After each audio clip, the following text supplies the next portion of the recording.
Assalamualaikum students. Students, in this class we are going to discuss that how the simple molecules exist at room temperature. Hmm? Simple molecules like carbon dioxide is gas, chlorine is gas, hydrogen is gas, H2O is liquid, iodine is solid.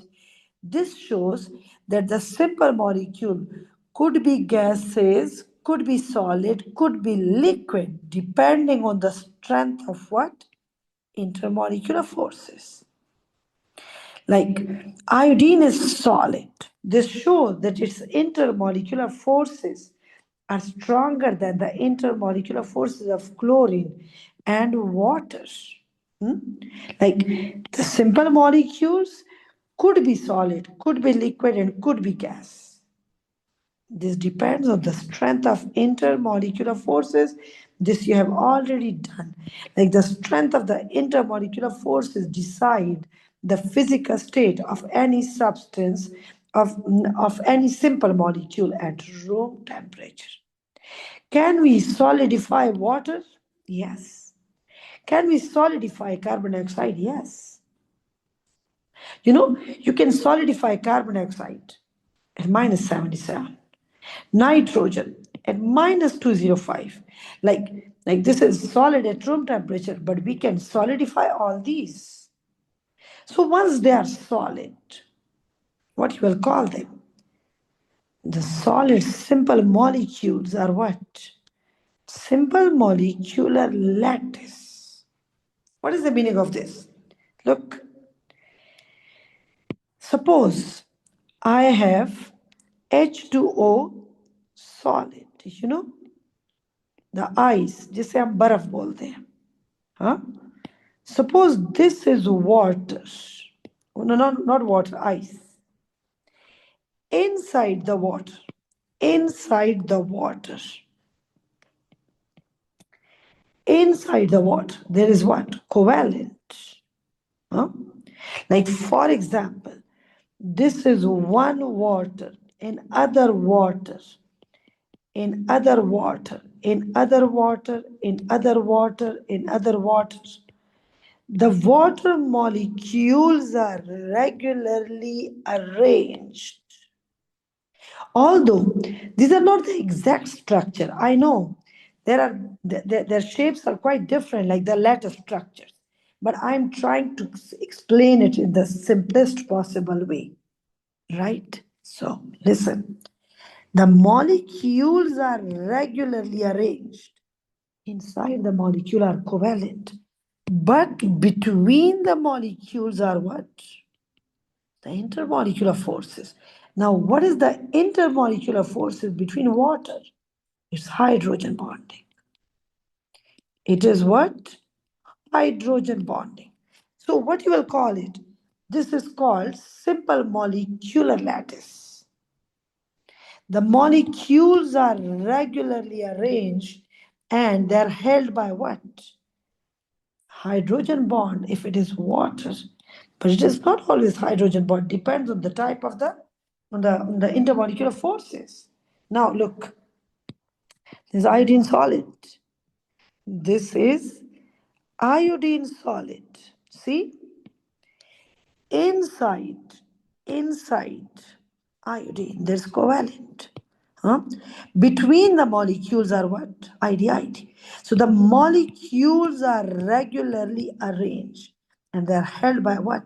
ID. In nitrogen, covalent inside, but between the molecule, ID. In carbon dioxide, carbon dioxide is what? Linear, symmetrical molecule. Its corner atoms are same, its dipoles cancel out. It is non-polar, no permanent dipoles, so it has temporary dipoles.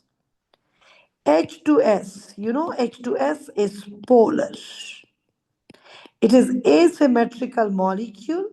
The dipoles cannot cancel out. It has permanent dipoles inside covalent. C60, Buckminster fullerene. This is Buckminster fullerene. C60. Inside there are covalent, but between the molecule there is what? ID. H2O. Inside, it is what? Covalent, but between molecules are what? Hydrogen bond. The what molecules are regularly arranged in a simple molecular lattice, and the molecules are held by what? Hydrogen bonds. So, so, first point. Simple molecules at room temperature could be liquid, could be solid, depending on the strength of intermolecular forces. Now, can you solidify all these? Yes. When they're solid, they are called what? Simple molecular lattice. So, what is the bonding in all these simple molecular lattice? It's covalent as well as intermolecular forces. Specify it always. What is the meaning of this? Like you have to mention that is this IDID, is this PDPD or hydrogen bond? You have to specify. So in all simple molecules, there is covalent as well as what? Intermolecular forces. Covalent as well as intermolecular forces. And their structure is called what? Simple molecular lattice. The molecules are regularly arranged and are held together by the particular type of intermolecular forces. In reality, in water, the water is not like this cubic lattice, it's like hexagonal arrangement, right? In water, the water molecule are regularly arranged at the corner of the hexagon. Inside the molecule are covalent, but between the molecules are hydrogen bond. They are long hydrogen bonds, so they occupy much more space. When the space is large, the volume is large, the density of ice is low because in ice the molecule occupy more space. When the space is large, the volume is large, the density lower. Next thing, Buckminster fullerene, which are called buckyballs, right? The Buckminster C60. First, is it a giant molecule? Not at all. There is a specific number of atoms. In the giant molecule, there are millions of atoms. If they are specified, it's not a giant molecule. 60 are very less numbers. It's a simple molecule. Inside Buckminster fullerene, each carbon is bonded to how many other carbon? Three. Each carbon is bonded to how many other carbon? Three. Three strong covalent bond per atom. And second, there are pentagons as well as hexagon. Right? So, in Buckminster fullerene, which is a simple molecule, these fullerenes are arranged at the corner of the lattice and they're held by IDID. Each carbon is bonded to three other carbon. There are pentagons, there are hexagon. One thing, the angles are not 120. The angles are less than 120 because they're spherical. They're like because of sphere, they're a bit like in the spherical shape, the angles they're toward inside, right? If you see this one, look at this. Do you think it's planar? No, it is closer, like they're downward. So they're kind of getting close, so they're less than 120, right? And this is your MCQ in past paper. So next point, properties of all simple molecules. Simple molecules have weak intermolecular forces. They have low melting and low boiling point because of the intermolecular forces need less energy to overcome. Right? Now, what is melting temperature? The temperature at which the substance melt. But what is boiling point? Boiling point is the temperature at which the vapor pressure of the liquid becomes equal to atmospheric pressure. What? So, actually, boiling point is not the temperature at which the liquid boil. Boiling point is the temperature. Listen, I'm explaining it here.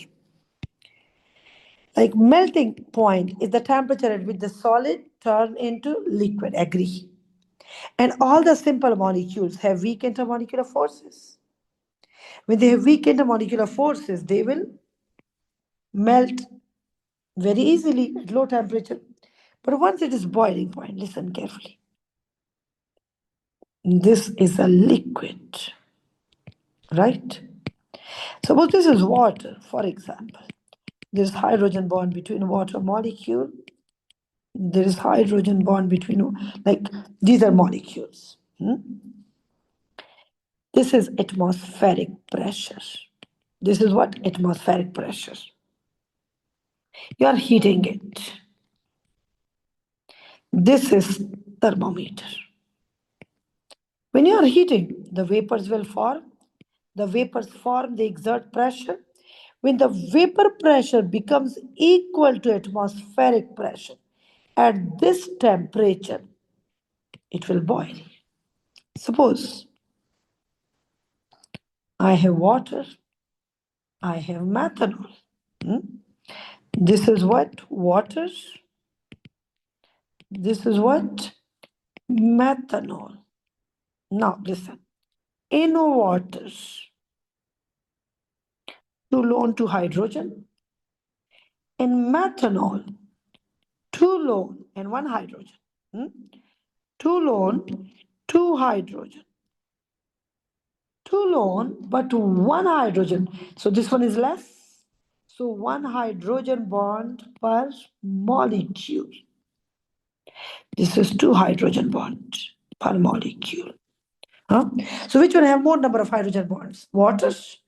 So its intermolecular forces are strong.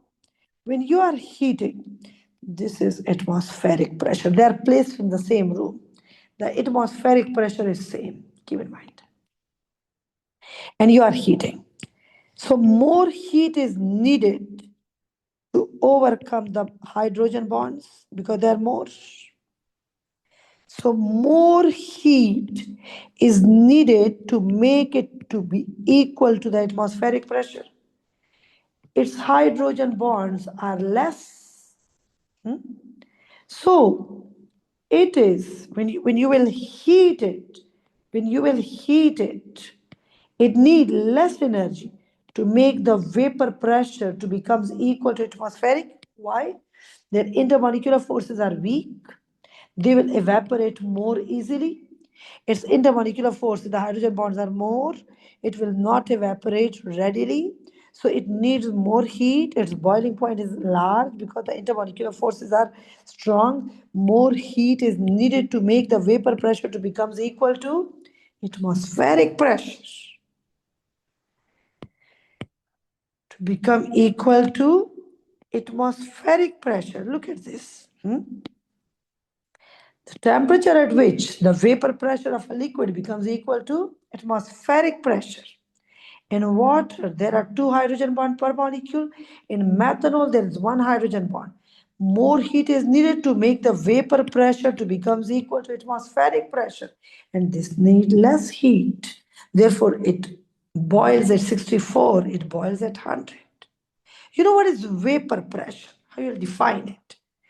The pressure exerted by the vapors. The pressure exerted by the vapors. When the vapors are in equilibrium with the liquid in a closed container. You know, what is the meaning of this? Suppose this is a liquid, this is closed containers. Huh? This is liquid. It will evaporate, vapor form. Huh? Then they condense. When the rate of evaporation becomes equal to rate of condensation, the vapors and the liquid would be in equilibrium. At that time, the pressure exerted by the vapors, the pressure exerted by the vapors when the vapor and the liquid are in equilibrium. Right, now, next. If intermolecular forces are weak, more vapors form, more vapors, and more is what? Vapor pressure. Right? Coming to the notes, look. The pressure exerted by the vapors when the liquid is in equilibrium with the vapors in a closed system. If the intermolecular forces are strong, less vapors form, the vapor pressure would be less. Next, volatility. Volatility, tendency, ability of a liquid to evaporate at room temperature. So, which one will evaporate first? The one which have weak intermolecular forces. So, if the intermolecular forces are strong, it will not evaporate. The volatility is less. Viscosity, thickness, गाढ़ापन जिसे कहते हैं, like it's more thick. When it would be more thick, when the intermolecular forces are strong, it's more viscous. Resistance of a liquid to its flow. See, in group 7, the electron increase, the IDID gets stronger. The upper one are more volatile, evaporate. They are more volatile, but they're less viscous. The lower, the solid, the liquid, they're becoming more thick, more viscous, but less volatile. Surface tension, huh? Shrinking of the surface. Look, it's because of this is, suppose, this is a liquid. Hmm? These are the suppose molecule. These molecules attract each other.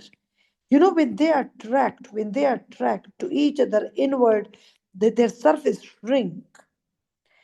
Because there are cohesive forces, they are attracting each other. They're toward inside. So the shrinking of the surface of the liquid to its minimum due to intermolecular forces. Strong intermolecular forces, more surface tension. In water, there is hydrogen bond. There is stronger hydrogen bond, high surface tension. Therefore, the insects can skate over water. The dry leaves float over water because there is a strong force over water. They can't break this force, they can't sink. If the intermolecular forces are strong, the melting and boiling point are large. If they attract each other more strongly, they make less vapors, less vapor pressure. Their viscosity would be more, they're more thick. If the intermolecular forces are strong, but they're less volatile, their surface tension would be also more. They're more shrinking of the surface area, right? Now, the last topic of the simple molecule is what? The solubility. In chemistry, there is a simple rule like dissolve like. What is the meaning of this? Means that hydrogen bond, the substance with hydrogen bond, would dissolve in a substance in which there is hydrogen bond. Like, look, ammonia is soluble in water. Why ammonia is soluble in water? Because ammonia has what? Hydrogen bond. Water has also what? Hydrogen bond. Alcohols has also hydrogen bond. Therefore, all alcohols are soluble in water. A substance, a simple molecule, is soluble in water when it has hydrogen bond. Water has hydrogen bond, and water have the ability to dissolve any molecule that has hydrogen bond. So ammonia will dissolve in water, yes. Will hydrazine dissolve in water? Yes. Why? Because in hydrazine there is an H. Like dissolve like. Ammonia is completely soluble in water because both ammonia and water have hydrogen bond. Alcohols are all soluble in water because they can do hydrogen bonding with water. But as the hydrocarbon chain getting longer, the hydrocarbon chain, it is non-polar. It's not going to dissolve in water. The solubility decrease. Right? So after this, we have done the same, like, look what we were doing in this previous I think some 6 7 lectures, I think, if I'm not wrong. Huh? We know when there is covalent bond, there are two types of structures. Hmm? Simple molecules, what? Simple molecule. And then what? Giant molecule. In simple molecule, we studied shapes, dative bonds, uh, electronegativity, polarity, then intermolecular forces, and then we studied the physical properties. Right? In the next lecture, we are going, physical properties discussed everything. Now we are going to do what? Giant molecule in the next lecture. And after giant, I'm going to discuss ionic and metallic and shortest in simplest way, right? Fully, but simplest way, right? So I think it is sufficient for today. See you in the next lecture. But before going, don't forget to like, subscribe, and share my channel. Okay, Allah Hafiz.